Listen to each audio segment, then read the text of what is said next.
பழனி தண்டாயுதபாணி சாமி திருக்கோயிலுக்கு சொந்தமான 1.41 ஏக்கர் நிலத்தை தனியார் இருவர் பதிவு செய்யப்பட்டது தொடர்பாக கடந்த சில நாட்களாக ஊடகங்களில் செய்திகள் வந்து கொண்டிருக்கின்றன.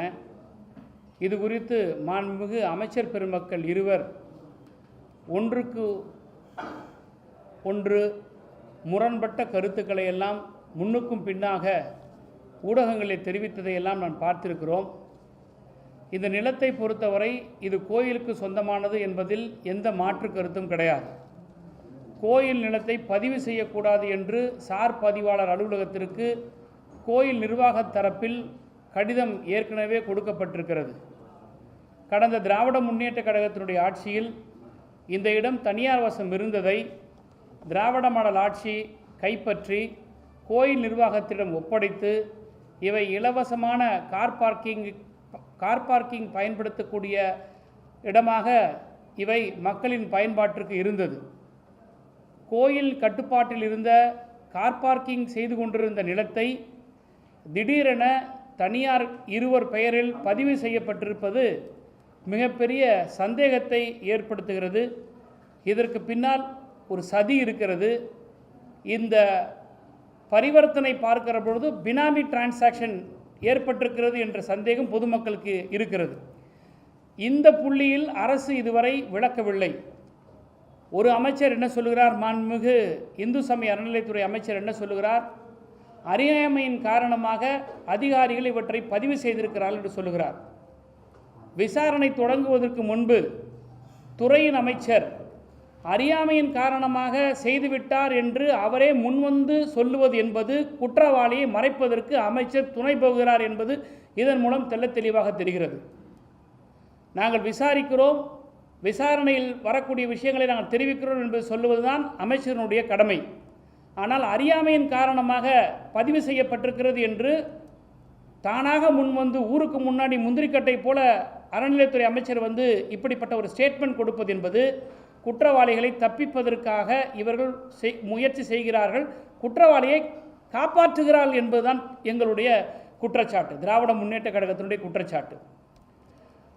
நாங்கள் கேட்குற கேள்வி, இந்த அரசை நோக்கி கேட்கக்கூடிய கேள்வி என்னவென்றால், 2ஆம் தேதி இந்து சமய அறநிலையத்துறையின் சார்பாக கடிதம் கொடுக்கப்பட்டது.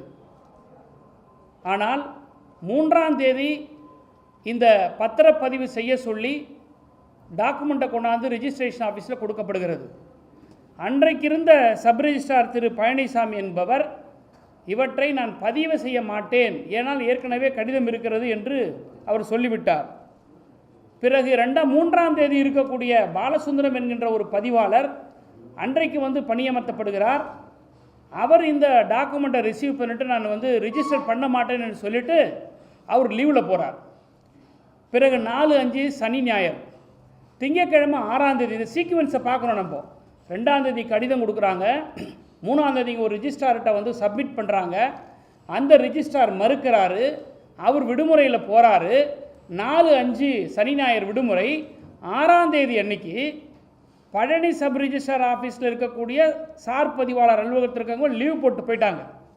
அப்போ இன்சார்ஜ் யாரை கூட்டிகிட்டு வராங்கன்னா, பழனிக்கு பக்கத்தில் சத்திரப்பட்டின்னு 10 கிலோமீட்டரில் இருக்குது, அங்கே இருக்கிற ஒரு சப் ரிஜிஸ்ட்ராரை இன்சார்ஜ் கொடுத்துருக்கணும். அப்படி இல்லைன்னா கீரனூர்னு ஒரு சப் ரிஜிஸ்ட்ரேஷன் ஆஃபீஸ் இருக்குது, அங்கே அவங்ககிட்ட இன்சார்ஜ் கொடுத்துருக்கணும். 60-70 கிலோமீட்டர் தள்ளி இருக்க கொடைக்கானல் சப் ரிஜிஸ்ட்ரார் ஆஃபீஸ்க்கு கொடுக்கப்பட்டிருக்குன்னா ஆளை ஃபிக்ஸ் பண்ணுறாங்க இந்த கவர்மெண்ட். அதுவும் கொடைக்கானலில் இருக்கக்கூடிய சப் ரிஜிஸ்ட்ரார் பத்திரங்களை பதிவு செய்யக்கூடிய சப் ரிஜிஸ்ட்ரார் இல்லை, டிஆர் சிட் ஃபண்டுக்குன்னு ஒரு தனியார் டிஸ்ட்ரிக்ட் ரெஜிஸ்ட்ரார் இருக்கிறார். அவரை அழைச்சிட்டு வந்து இங்கே ஒரு நாள் இவங்க வந்து இன்சார்ஜ் கொடுக்குறாங்க. இன்னொரு வேடிக்கை என்னென்னா, மாண்புமிகு பத்திரப்பதிவுத்துறை அமைச்சர் என்ன சொல்கிறாரு, கோர்ட்டோட ஆர்டரில் டாக்குமெண்டெல்லாம் சரியாக இருந்ததுன்னா பதிவு செய்யலான்னு இருந்ததுனால அவங்க பதிவு செஞ்சிட்டாங்கன்னு சொல்கிறார். இந்து சமய அறநிலையத்துறை அமைச்சர் சொல்கிறது அறியாமையின் காரணமாக செஞ்சிட்டாங்கன்னு சொல்கிறார். பத்திரப்பதிவுத்துறை அமைச்சர் என்ன சொல்கிறாரு, document if it is in order can register court சொல்லுதுன்னு சொல்கிறாங்க. ஆனால் மேல்முறையீட்டுக்கு போன இடத்துல அரசு தரப்பு வாதம் என்னவென்னு சொன்னால், HRNC டிபார்ட்மெண்ட் மூலியமாக சொல்லப்பட்டிருக்கக்கூடிய அந்த கடிதங்கள் எல்லாம் மறைக்கப்பட்டு அழுத்தத்தின் காரணமாக சப் ரிஜிஸ்ட்ரார் இவற்றை பதிவு செய்திருக்கிறார் சொல்கிறாங்க. எவ்வளோ ஒரு கான்ட்ரடிக்ஷன் பாருங்கள். HRNC மினிஸ்டர் ஒன்று சொல்கிறார், ரிஜிஸ்ட்ரேஷன் டிபார்ட்மெண்ட் மினிஸ்டர் ஒன்று சொல்கிறார், கோர்ட்டில் அரசு தரப்பு வழக்கறிஞர் இந்த ஒரு இத்தகைய ஒரு வாதத்தை வைக்கிறார். அப்போ இதில் எது உண்மை? நான் என்ன கேட்குறேன்னா, யார் அந்த அழுத்தத்தை கொடுத்தது? ஒரு கோர்ட்டோட ஆர்டர் வருதுன்னா அந்த கோர்ட் ஆர்டரை ஒப்பீனியன் கேட்கணும் சப் ரிஜிஸ்ட்ரார். இந்த மாதிரி ஏற்கனவே லெட்டர்ஸ் கொடுக்கப்பட்டிருக்கு, இன்னும் அதாவது எல்லா லேண்டையும் அவ்வளோ சீக்கிரத்தில் ரிஜிஸ்டர் பண்ண முடியாது, எதை ரிஜிஸ்டர் பண்ணக்கூடாது, எது கோயிலுக்கு சொந்தமானது, எது அரசுக்கு சொந்தமானதுன்ற ஒரு பதிவேடு இருக்குது. அப்போ இந்த நிலம் அரசுக்கு கோயிலுக்கு சொந்தமான நிலம் என்ற பதிவேட்டில் இருக்கும்போது இதை வெரிஃபை பண்ணணும் அந்த சப் ரிஜிஸ்ட்ரார். ஏற்கனவே இந்த பிரச்சனைகள் இருக்குது, இது பதிவு செய்யப்படலை, வெள்ளிக்கிழமைக்கு இருந்த ஆஃபீஸர் அதை வாங்கி வச்சுட்டு ஏன் ரிஜிஸ்டர் பண்ணல, திங்கக்கிழமைக்கு நம்ம ஒருவேளை அவர் இன்னோசன்ட் ஆஃபீஸராக இருந்தால் திங்கக்கிழமை நான் உட்காரும் போது ஏன் இந்த ரிஜிஸ்ட்ரேஷன் பண்ண சொல்கிறாங்க? அப்போ அந்த ஆஃபீஸில் அசிஸ்டண்ட் இருப்பாங்க, டெப்டி ரிஜிஸ்ட்ரார் இருப்பாங்க, அவங்ககிட்ட அதை கேட்டு விசாரிச்சிருக்கணும். இது எல்லாம் எதுவுமே செய்யாமல் இவங்க பதிவு செய்கிறார்கள் என்று சொன்னால் இதில் ஒரு சதி இருக்குது, இது ஒரு பினாமி டிரான்சாக்ஷன் இருக்குது. 15 லட்சம் ரூபாய் ஆன்லைனில் ரிஜிஸ்ட்ரேஷன் ஸ்டாம்ப் டியூட்டியை பணம் கட்டுறாங்க. இதை பர்ச்சேஸ் பண்ணியிருக்கிறதா சொல்லப்படுகிற இவற்றை பதிவு செய்யப்பட்டதா கிரயம் செய்திருக்கக்கூடியவர்கள் என்று சொல்லப்படுகிற அந்த 2 நபர் இதுவரை யார் என்று போலீஸ் தரப்பில் காட்டல. அவங்க 2 பேருக்கும் ஒரு 10 லட்சம் ரூபாய் 15 லட்சம் ரூபாயில் மதிப்பீட்டில் ஒரு சொத்தை வாங்குவதற்கான பொருளாதார ரீதியில் பலம் வாய்ந்தவர்கள் இல்லை என்பது எங்களுடைய விசாரணையில் தெரிய வந்திருக்கிறது. அப்படி இருக்கும்போது எப்படி 2 கோடி ரூபாய்க்கு இவங்க பண பரிவர்த்தனை செய்ய முடியும்? இப்போ இந்த வழக்கு, இதே வழக்கு சம்பந்தமாக ஒரு தம்பி சோஷியல் மீடியாவில் ஒரு போஸ்ட் போடுறார், வினோத் சூர்யாங்கிறவர். அந்த சோஷியல் மீடியாவில் போஸ்ட் பண்ணதை உடனடியாக கைது பண்ணுறாங்க. நீதிமன்றம் இன்றைக்கி கண்டிச்சிருக்குது. எதுக்கு நீங்கள் சோஷியல் மீடியாவில் டிஃபமேஷன் செக்ஷன்ஸை போடுறதை விட்டால் நீங்கள் ஏன் பயங்கரவாத கலவரம் மேற்கொள்கிற இந்த செக்ஷன்ஸ் எல்லாம் நீங்கள் போடுறீங்கன்னு கோர்ட்டு கேட்குது. அப்போ இதிலிருந்து ஃப்ரஸ்ட்ரேஷன், அமைச்சர்கள் இருக்கக்கூடிய பதற்றம், இந்த அரசாங்கத்தில் இருக்கக்கூடிய பதற்றம், இந்த பிரச்சனையில் எங்கே நாங்கள் மாட்டிக்க போகிறோம்னு சொல்லிட்டு யார் பேசினாலும் உடனே வாயை அடைக்கிறதுக்காக இந்த வழக்கு போடுறது கைது பண்ணுறாங்க. இவ்வளோ முனைப்பு காட்டுகிற தூய்மை ஆட்சி ஏன் டோல் நம்பர்லாம் கொடுத்து கேபினட் மீட்டிங்கில் யார் தப்பு செஞ்சாலும் நடவடிக்கைன்னு சொல்லக்கூடிய டூப் சீஃப் மினிஸ்டர், நான் டூப் சீஃப் மினிஸ்டர் சொல்லுவேன், ரியல் சீஃப் மினிஸ்டராக இருந்தார்னா அவருக்கு எல்லாமே தெரியும். டூப் சீஃப் மினிஸ்டர் இந்த நம்பர்கள்லாம் கொடுக்கக்கூடிய இந்த டூப் சீஃப் மினிஸ்டர் ராத்திரியில் பாஞ்சு சமூக வலைதளங்களில் போஸ்டிங் போட்டவங்களாம் கைது பண்ணக்கூடிய இந்த அரசாங்கம் ஏன் இந்த சப் ரிஜிஸ்ட்ராரை கைது செய்யலை? அது மட்டும் இல்லை, இந்த சப் ரிஜிஸ்ட்ரார் என்ன செஞ்சுருக்கணும்? இப்படிப்பட்ட ஒரு தீர்ப்பு வந்ததுன்னா government பிளேட்டர்கிட்ட opinion வாங்கியிருக்கணும், district ரிஜிஸ்ட்ரார்கிட்ட கேட்டிருக்கணும்.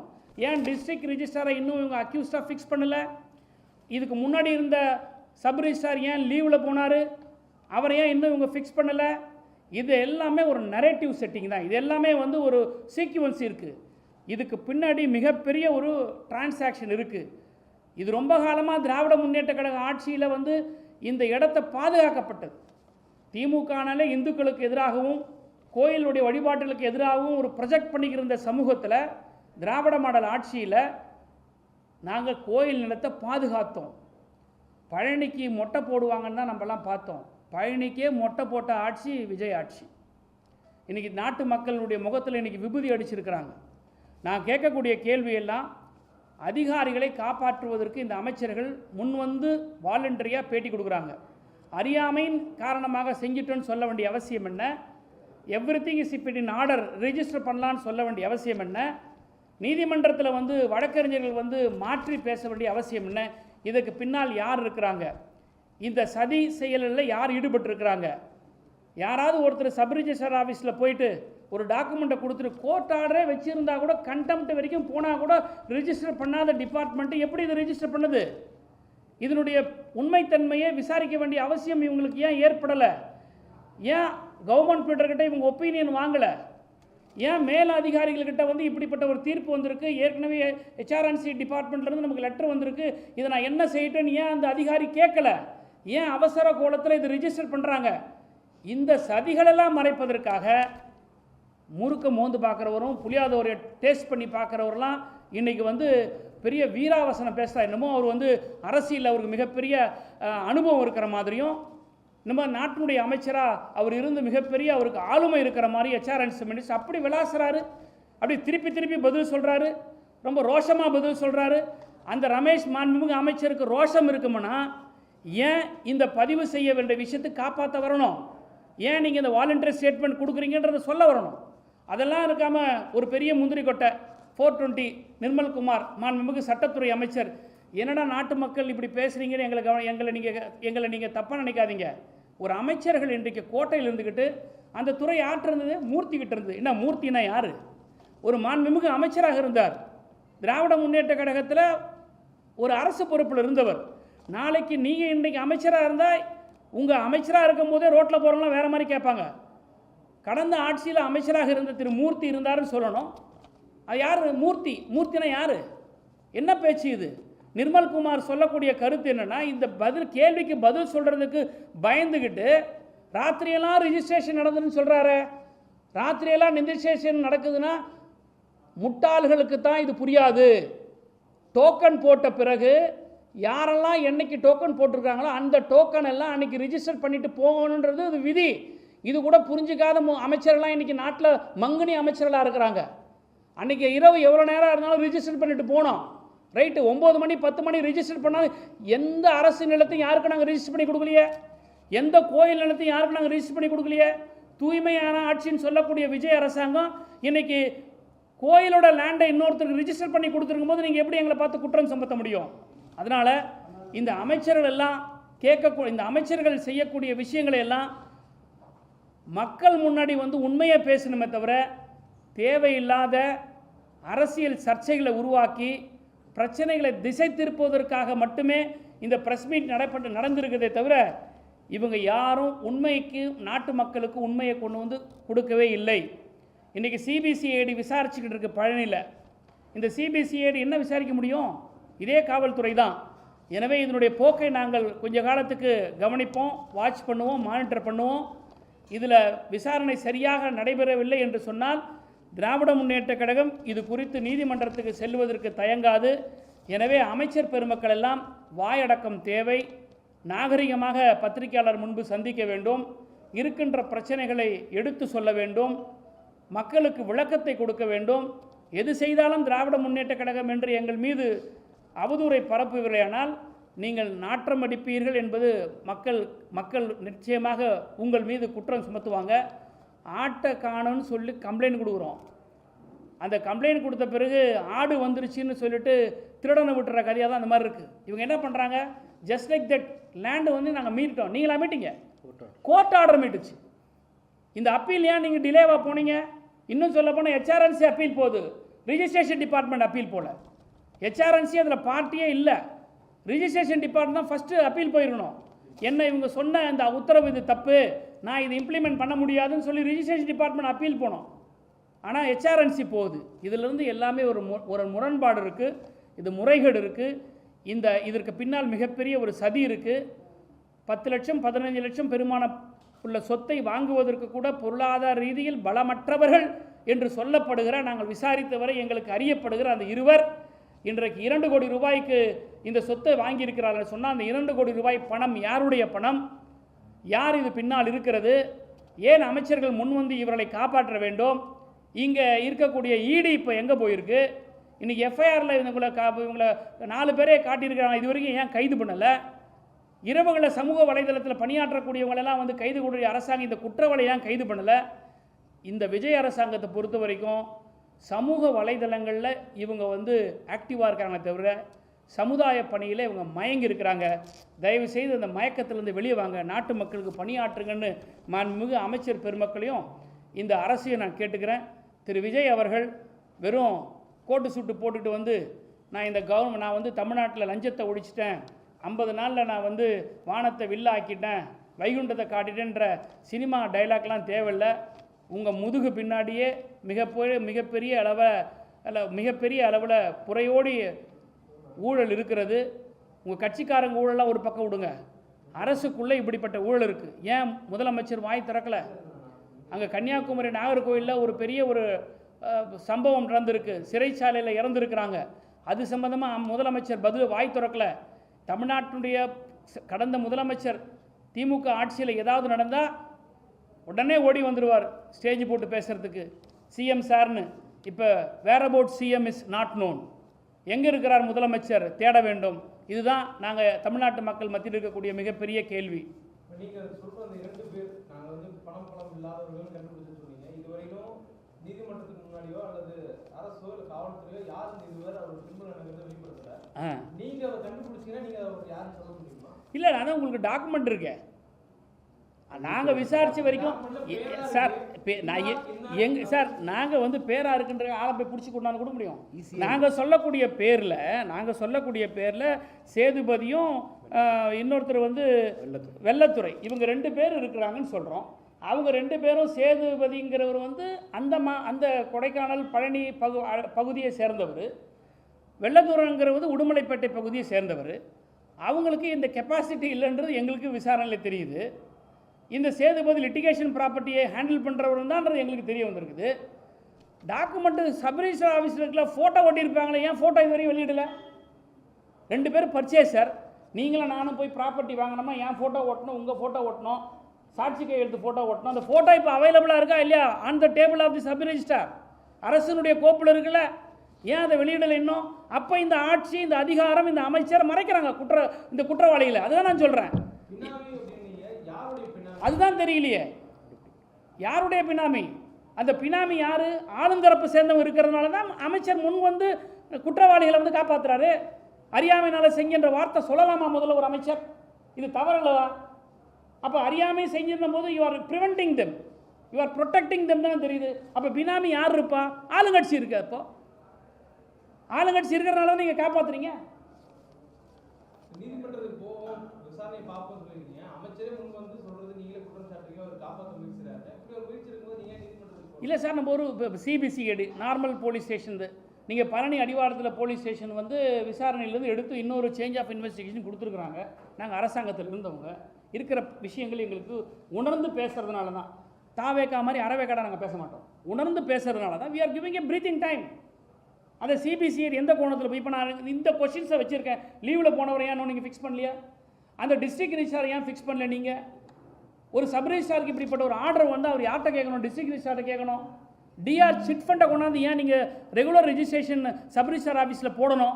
TR chit ஃபண்டுடைய அவங்களுடைய நாமன் கல்ச்சர் இஸ் டிஃபரெண்ட். சிட் ஃபண்டுங்களை பதிவு பண்ணுறது, சிட் ஃபண்ட் நிறுவனங்கள் இருக்கக்கூடிய விஷயங்களை பார்க்கறதுக்கான ரெஜிஸ்ட்ராரை ஏன் நீங்கள் கொண்டு இன்சார்ஜ் இங்கே போடுறீங்க? சத்திரப்பட்டி கீழே இருக்க பக்கத்துலேயே இருக்க 10 கிலோமீட்டரில் அந்த ரிஜிஸ்ட்ராரில் ஒரு இன்சார்ஜாக வரணும்.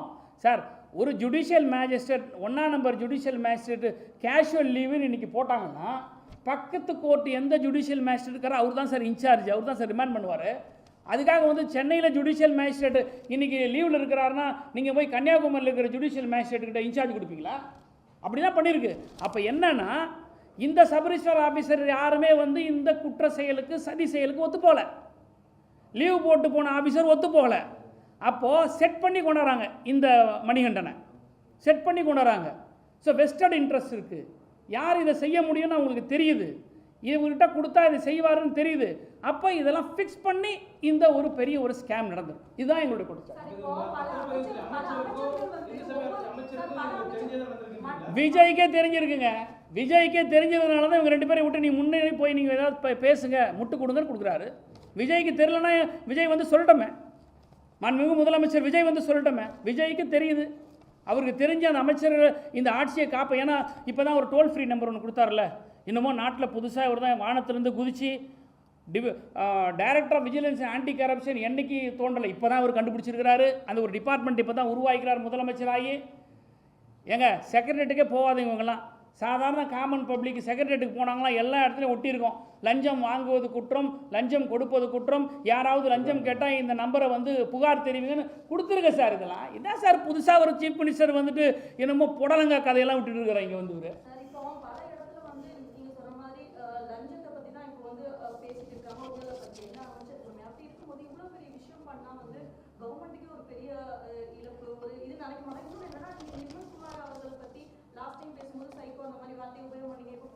இவர் சோ இதெல்லாம் வந்து ஒரு நாகரிகம் இல்லாத இதா ஒரு தளத்துல பேசப்படுமா? நல்ல கேள்வி. நாகரிகத்தை வந்து எங்களுக்கு சொல்லிக் கொடுக்காதீங்க. நல்ல கேள்வி. உங்கள் கேள்வியை நான் எடுத்துக்கிறேன், மதிக்கிறேன். பத்திரிகையாளர்கள் நாகரிகமாக நடந்துக்கணுன்ற எண்ணம் எங்களுக்கு இருக்குது. இல்லை மக்கள் கண்டிப்பாக. ஏன்னா இன்றைக்கி வந்து நாகரிகத்தை பற்றி நாங்கள் உணர்ந்திருக்கிறனால தான் 75 ஆண்டு காலமாக இந்த திராவிட இயக்கங்கள் வந்து இன்றைக்கி தமிழ்நாட்டில் அரசியல் பண்ணோம். ஆட்சியில் கூட அரசியல் பண்ணுறோம். ஆனால் நாகரிகத்தை பற்றியே தெரியாமல் வாய்க்கு வந்தவர் எப்படி பேசுகிறாங்க இந்த மினிஸ்டர்ஸ்லாம்? சட்டமன்றத்தில் ஒரு முதலமைச்சர் எப்படி நடந்துக்கிறாரு? நாகரிகம் யாருக்கு சொல்லிக் கொடுக்க வேண்டியது இருக்குது? அப்போ நாகரிகமாக நாங்கள் இருந்துக்கிட்டே இருந்தோம்னா every action there should be a equal and opposite reaction. அப்போ தான் வாய் மூடுவாங்க. புரியுதுங்களா? இவங்க பெரிய புத்திசாலி மாதிரி பேசுகிறாங்களே. நீங்கள் முட்டாளுங்க நாங்கள் சொல்கிறோம், அவ்வளோதான் விஷயம். நீங்கள் ஊழல்வாதிகள் அல்ல.